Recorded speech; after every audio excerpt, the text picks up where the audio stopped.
প্রিয় নবী সাল্লাল্লাহু আলাইহি সাল্লাম একবার কোনো এক যুদ্ধ থেকে ফিরছিলেন। পথে তাঁবু ফেললেন। তিনি একা একটি গাছের নিচে শুয়ে পড়লেন। তার জন্য পাহারার কোনো ব্যবস্থা ছিল না, আর এটাকে এক কাফের মহাসুযোগ হিসেবে লুফে নিল। কোষমুক্ত তরবারি নিয়ে সে দাঁড়িয়ে গেল মহানবী সাল্লাল্লাহু আলাইহি সাল্লামের একেবারে মাথার কাছে। ফলে নবী করিম সাল্লাল্লাহু আলাইহি সাল্লামের ঘুম ভেঙে গেল।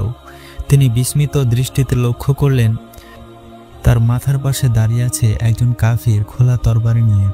তার চোখ খোলা মাত্র কাফির লোকটি বলল, হে মুহাম্মদ, এই মুহূর্তে আমার হাত থেকে তোমাকে বাঁচাবে কে?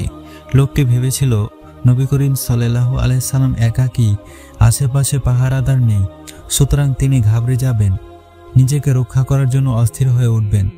কিন্তু সে আশ্চর্যজনকভাবে লক্ষ্য করল নবী করিম সাল্লাল্লাহু আলাইহি সাল্লামের মাঝে আত্মরক্ষার কোনো ব্যাকুলতা নেই, অস্থিরতার কোনো ছাপ